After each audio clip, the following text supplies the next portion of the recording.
from backtothelandliving.com, and today I want to show you how we store our food for the winter without a root cellar.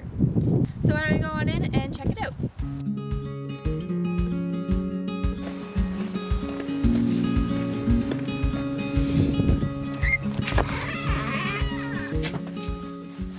So since we don't have a root cellar or a proper cold room, we use this room to store our food for the winter. And this room is not heated, but it still stays at the right temperature. So you want the room to be between like 0 and 5 degrees Celsius, which is just above freezing. And I think it's 32 to 40 degrees Fahrenheit. And this room stays at that temperature because it's not heated, but the rooms around it stay warm. So the room behind us is heated because it's the tack room, and that's where our water source is, and we don't want that to freeze. And the room over there, that's the stable area, and so the horse's body temperature keeps that area quite warm. And on this side is our wood shop, but it's not heated, but we have like a space heater sometimes for when we're working in there, so it stays pretty warm. So this room, it stays at the right temperature, but it's not technically a cold room or a root cellar. So you can use a lot of different methods of storing your food for the winter. So if you didn't have a room like this in your barn, if you have an unheated basement, that's often the right temperature to store food. Or if you have a front or back porch that's not heated, or if you have a shed that stays not too cold but not too hot, or if you don't have anything like that, you could actually dig a hole in the ground and put a barrel in it, and that would be like a mini root cellar, and that would keep your food at the right temperature. So we don't actually have that much food stored in here. We have a decent bit, and I think it'll be good to get us through quite a few months of the winter with just me and Eric eating from it. But we don't have nearly as much as some people that feed their whole family for the whole year. But we didn't want to go too big too fast because we wanted to make sure that this space is the right temperature. I didn't want to go out and store all of the food we grew or buy a bunch of food locally and store it for the winter just to find out that this room wasn't going to work. It was going to be too cold and all my food would get ruined. So that's something you might want to think about, that test it out small and to see if it's going to work for you before you invest a lot into storing food in a space that doesn't work. If you want to start larger but you want to double check, you can get a thermometer. I probably should get one for down here. It's just been working, so I haven't gotten one.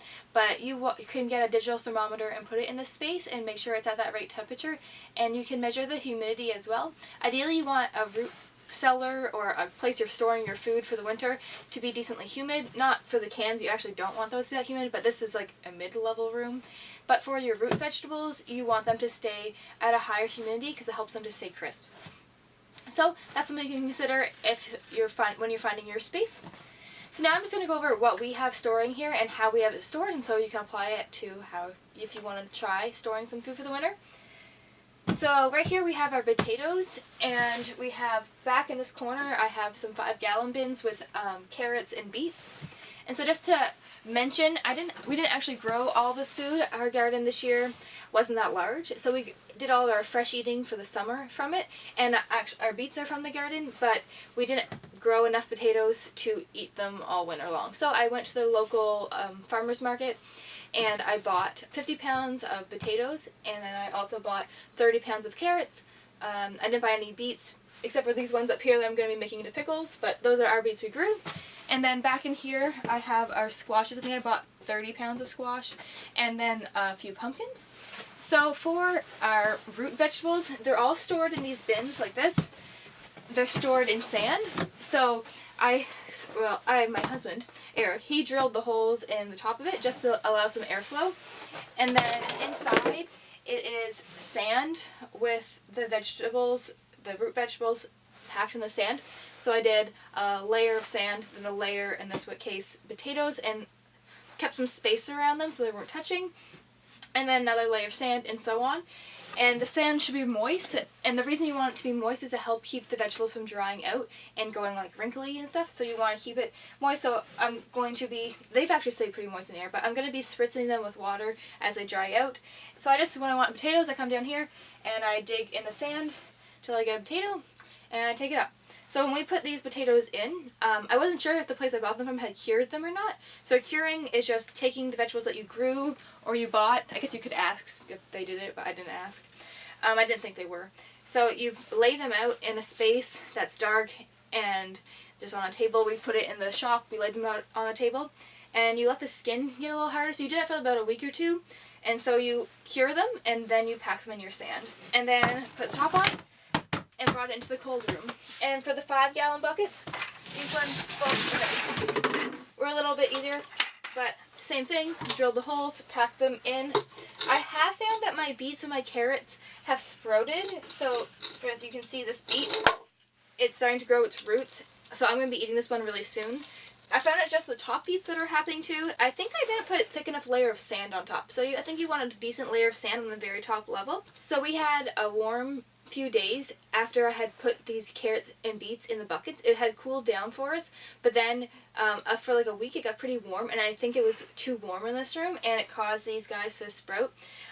The potatoes I did later than these two, and so I think the potatoes were at a cool enough temperature when I did them. Because this actually is in a root cellar in the room in the summertime, this isn't cold, it's just cold in the wintertime, and so that's why it works for us. But I think I would wait another couple weeks before I put these in until I'm sure that there's not going to be a warm or a thaw happening. Because you can eat beets and carrots once they've sprouted, but they take some of the sugars and the energy from this to make these sprouts, so it's not as good tasting, I've heard. But we had some a couple nights ago, and they tasted fine. But I'm just going to eat them up because they're not going to last as long now. But it's still like quite firm, it's not squishy at all. So I'll take that up with me. But yeah, so make sure that your room is cold enough before you store your food. So behind me here is where we have our non-root vegetables, so the things that we don't pack in sand. So these are sugar pie pumpkins. We didn't grow these. They're what you make pumpkin pie out of, or pumpkin desserts. We have some different types of squash. We have 2 different types of squash. We grew these smaller squash. These are a buttercup squash. They did actually pretty well. We only planted a couple plants, we've never done them before, but we got a few squash off them, and we have them stored in here. But if you don't have much space in a cold space, like if you're doing it in a small shed or in a barrel out back or something, you can actually store your squash up in your house if your house isn't too warm. So I am testing this out. I have one of the squash that we grew up in our closet, so it's still a dark spot, and it's not like it's right beside the heater or anything. It's not that warm, but it's like room temperature, and it's doing just fine. It's still hard. It's still good. I'm going to leave it and see how long it'll last up there for. So, and I've heard other people say that they can store these under their bed or in a dark spot that's not overly warm. So they don't have to be in here, but they're doing well down here. And then next, we have some sweet mama squash. And so I bought some of these. I was told these are really better for food long-term storage because they have a thicker skin, and they're doing really well so far. And they taste good as well. We've tried them. And then down here we have our sad little butternut squash. We only got 3 of them, and they just didn't do that well. They didn't get the nice color on them, but we'll still eat them. They're still fine, and they're storing fine. And this is just a really tiny one. And then we have these. I bought them. They're my favorite. They're called potato squash, and I didn't buy much because they're more expensive squash. I think I'm going to try growing them next year. I'm going to try saving some of these seeds, but they're delicious. They have a really good flavor. I recommend trying them if you haven't. And then next we have our cabbage. We had more cabbage, but they actually went bad. So something to note is when you're storing food together, you don't want to store anything that has ethylene gas produced. So that's a gas that's fruits and like tomatoes produce, and I didn't think about that, and I had a few of my cabbages in here, and I had some green tomatoes left over, and I was like, oh, I'll put them in here. It was a bad idea. It caused them to go bad, and so one of them is still here. The other 2, one we ate and one we threw out because it was kind of far gone. So this was all black on the outside, the leaves, but I read that you can still eat cabbage even if the outside has gone bad. Sorry, that's my cat meowing. Even if they've gone bad, because it's just the layers that I have. So I peeled off the black layers and then just peeled it down until nothing looked bad. And so we ate this and it's just fine.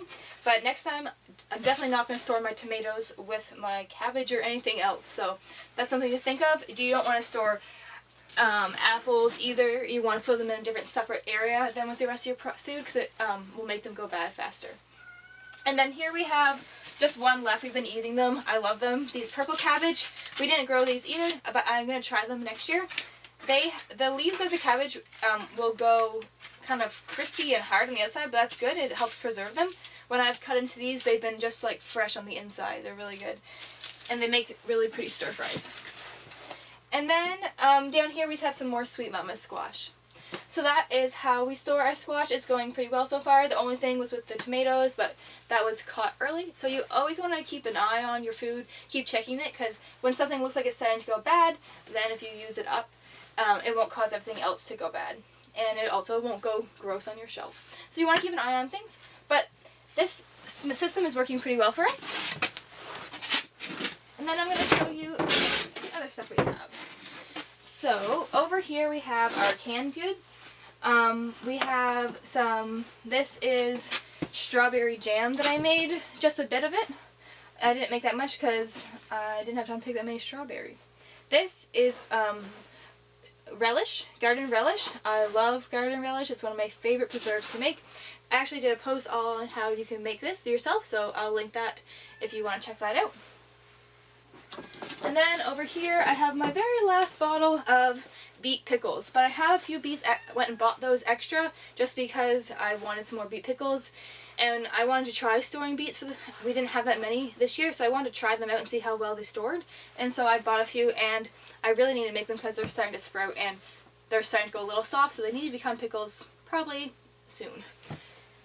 And then I have just a bag of beans. You can store beans. These I bought over a year ago and they're still fine. So beans are great things to store if you're looking to store some food. We also have our dill pickles. We made quite a few of those this year and they turned out pretty good. It's our first time making them. So we have them stored down here. Then we have our mustard beans. They're not my favorite, but Eric really likes them, so we have those.